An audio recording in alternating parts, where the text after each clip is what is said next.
There's a specific detail in the new AI server architecture that nobody is talking about.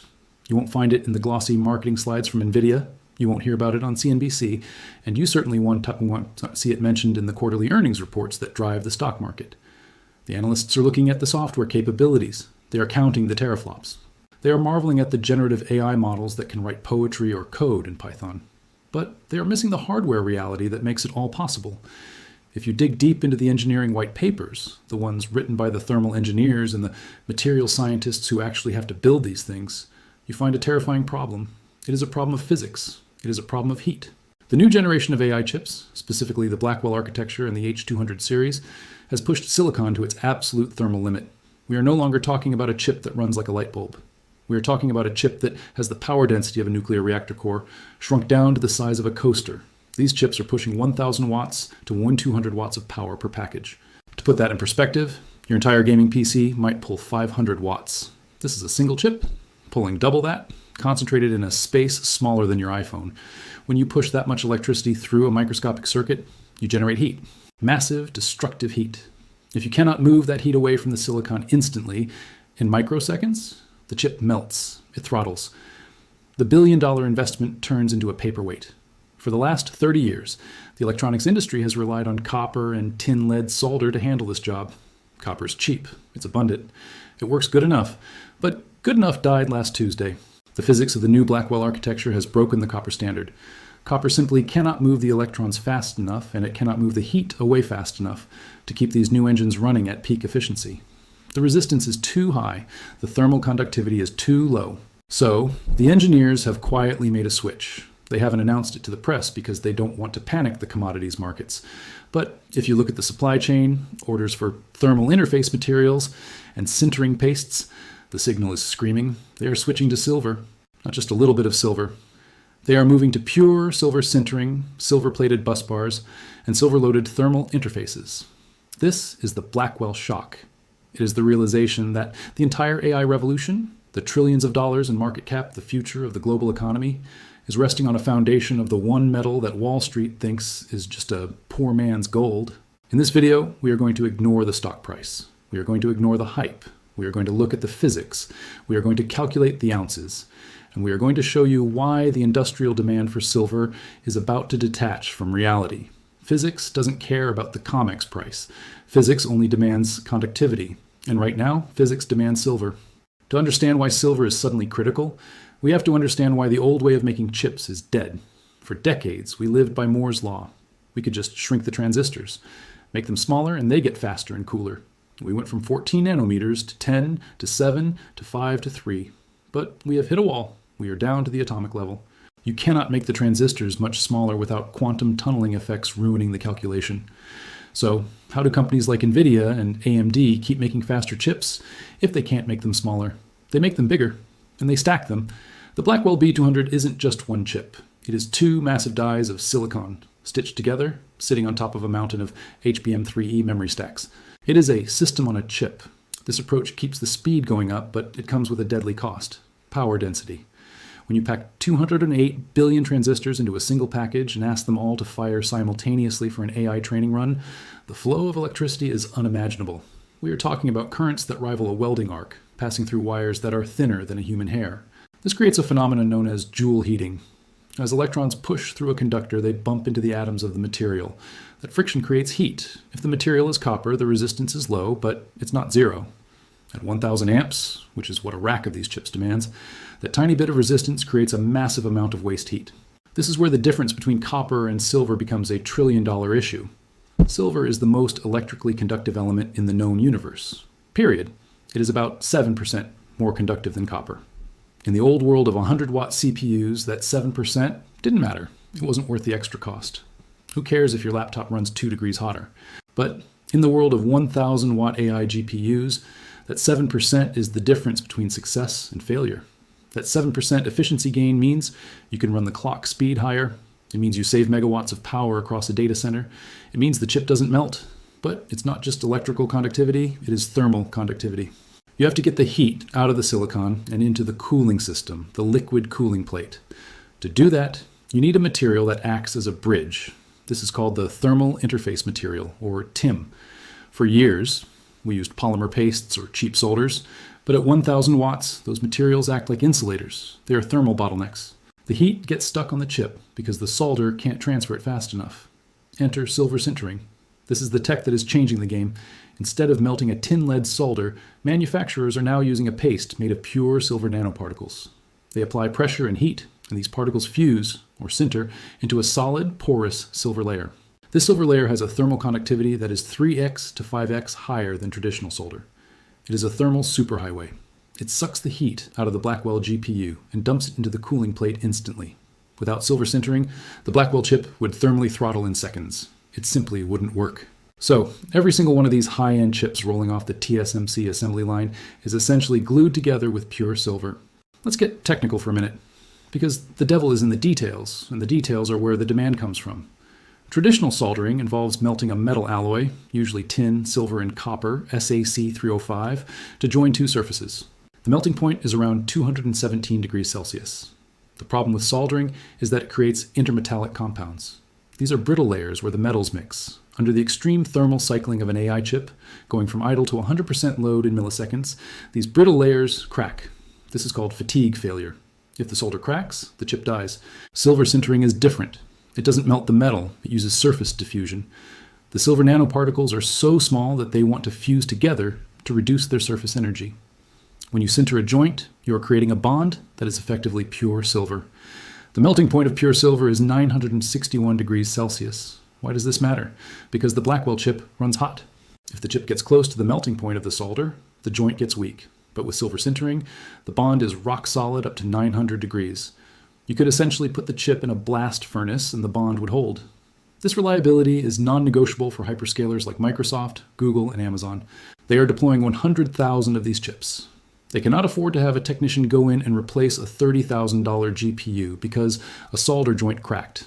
They demand 0 failure rates over 5 years of 24/7 operation.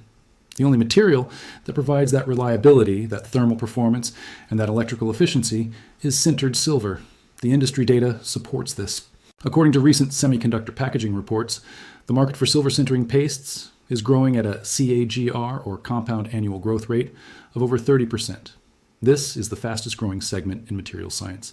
And remember, this is a consumable. Once the silver is sintered into the chip package, it is there forever.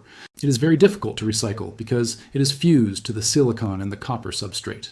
It is consumed in the truest sense of the word. We are moving from an era where silver was used in micrograms on a chip to an era where it is used in grams. The intensity of use per unit is exploding. While the total number of chips might be small compared to, say, iPhones, the volume of silver per chip is orders of magnitude higher. And this is just the chip itself. We haven't even talked about the plumbing. I want you to visualize the power delivery problem. Imagine trying to push the entire electrical load of a standard American home, which is about 200 amps for the whole house, through a piece of metal the size of a postage stamp. That is what the power delivery network, PDN, of an AI server has to do. The voltage regulator modules, VRMs, take the 48-volt power from the rack and step it down to 0.8 volts for the GPU core. But to keep the power constant, if you drop the voltage, you have to skyrocket the amperage. So at the chip level, we are dealing with thousands of amps. At these levels, a phenomenon called electromigration becomes the enemy. Electromigration is like wind erosion for electrons.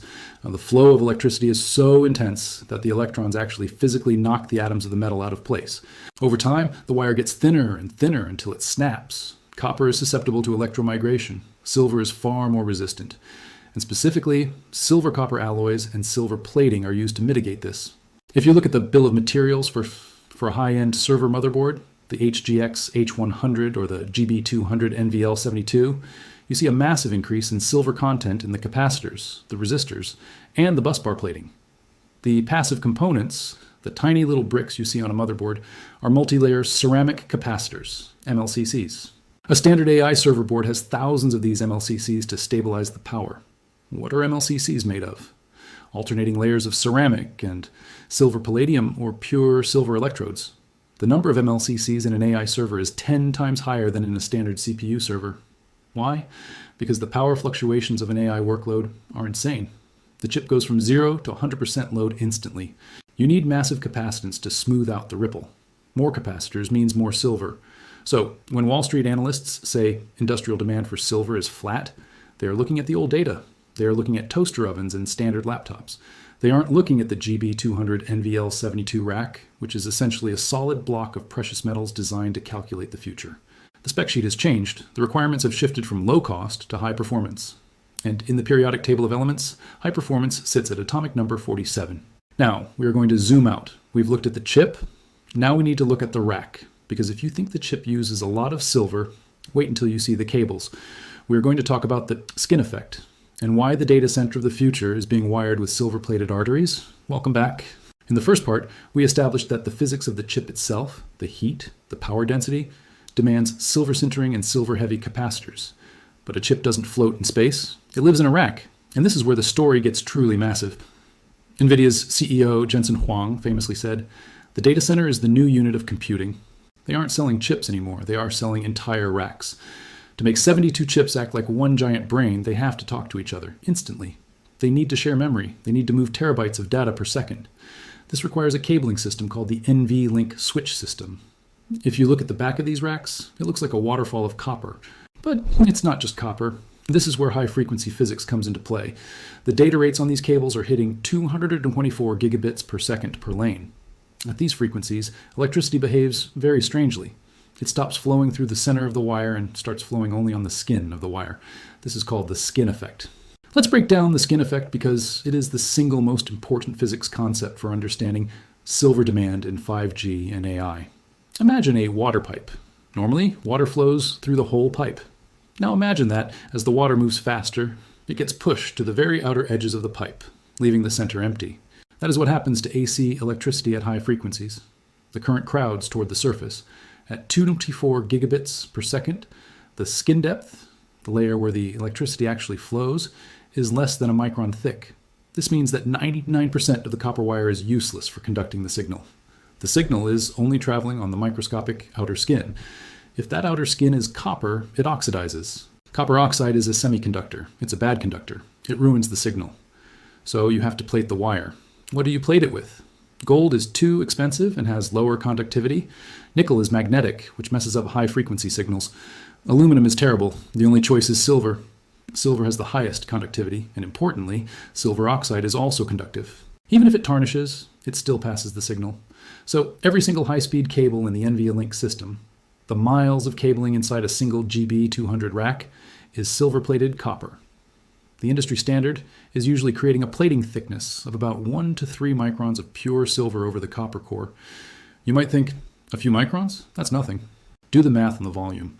A single NVLink spine has over 5,000 cables. There are thousands of racks being deployed by Microsoft, Meta, and Google. We are talking about millions of miles of silver-plated wire. This is a new source of demand that didn't exist 5 years ago. In the old days of standard Ethernet, plain copper was fine. In the AI era, silver plating is mandatory. If you don't use silver, the signal degrades, the packets drop, and the AI starts hallucinating because it missed a bit of data. You cannot build an intelligence factory with bad wiring. It's not just the data cables, it's the power cables. We mentioned earlier that the rack pulls massive power. A fully loaded GB200 rack pulls 120 kilowatts. That is enough power to run a neighborhood. Bringing that much power into a server room requires massive busbars. Busbars are thick strips of metal that carry high current electricity. Traditionally, these are copper. But again, efficiency is king. In a 120 kilowatt rack, even a 1% loss in efficiency due to resistance equals 1,200 watts of waste heat. That's 1,200 watts of heat you have to pay to remove with air conditioning. It's a vampire load.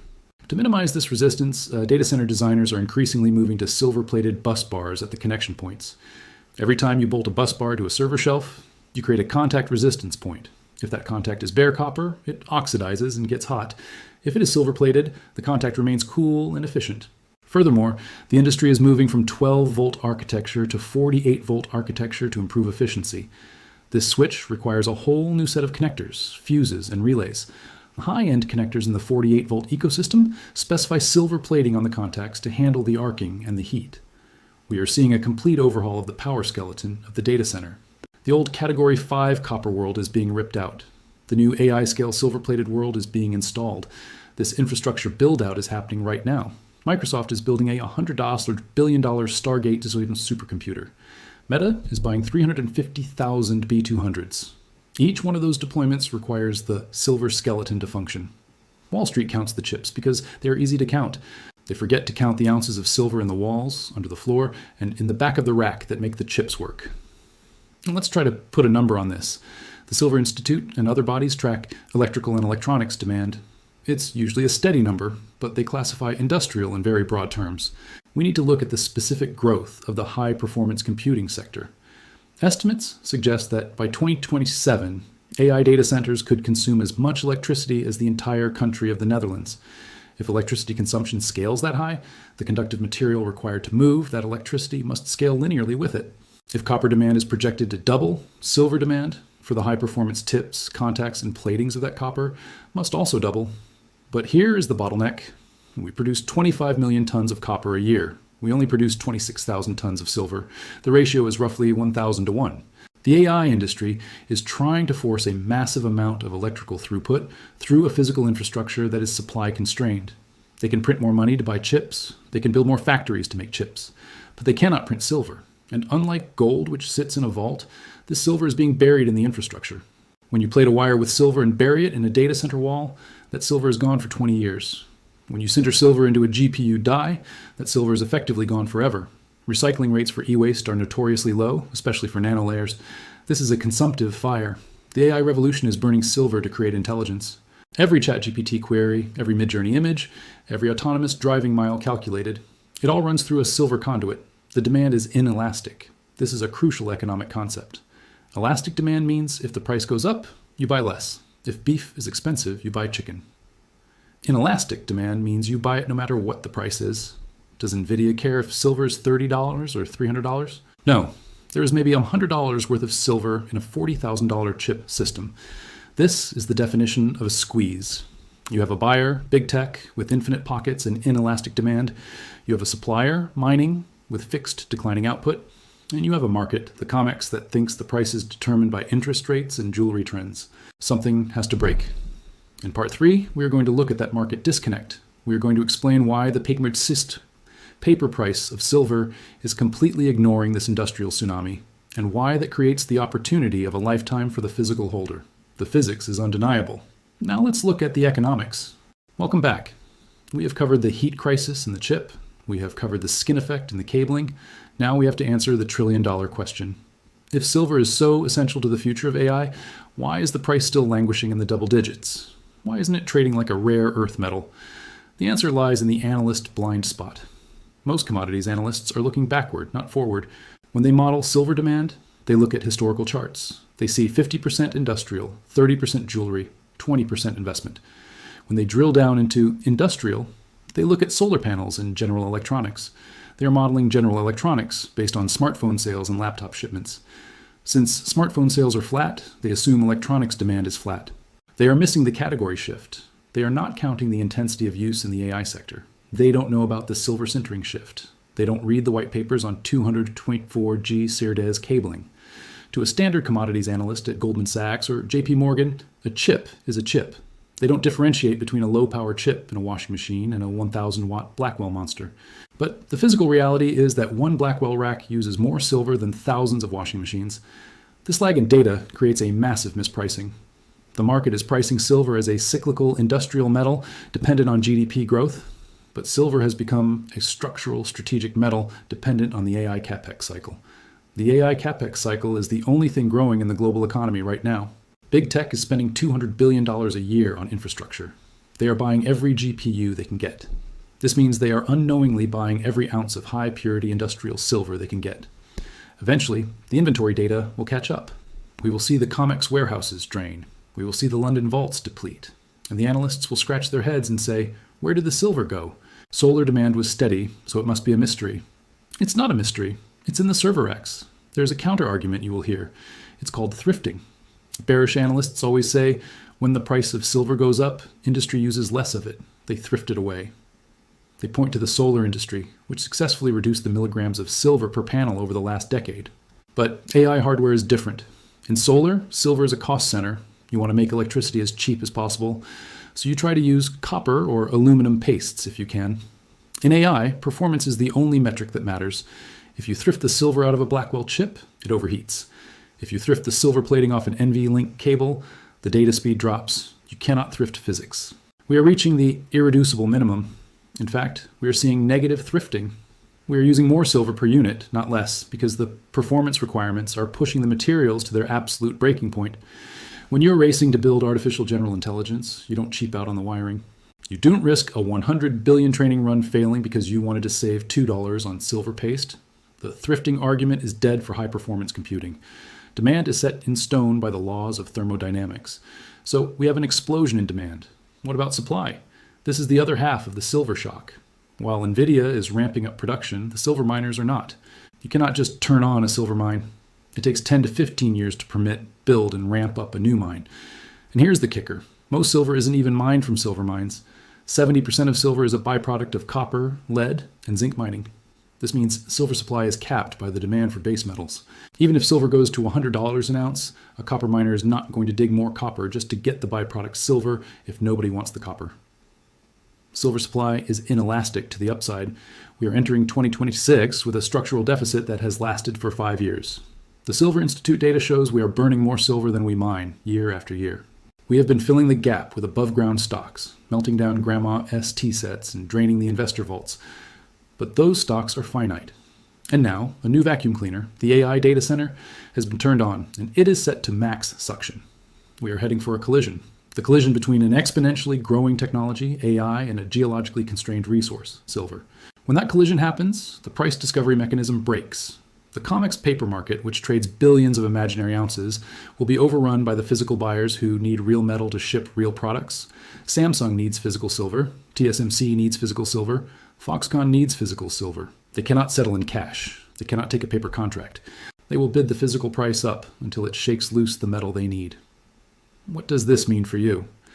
It means that silver is no longer just money. It is no longer just jewelry. It is the oil of the 21st century. Just as oil powered the internal combustion engine and the Industrial Revolution, silver powers the AI engine and the digital revolution.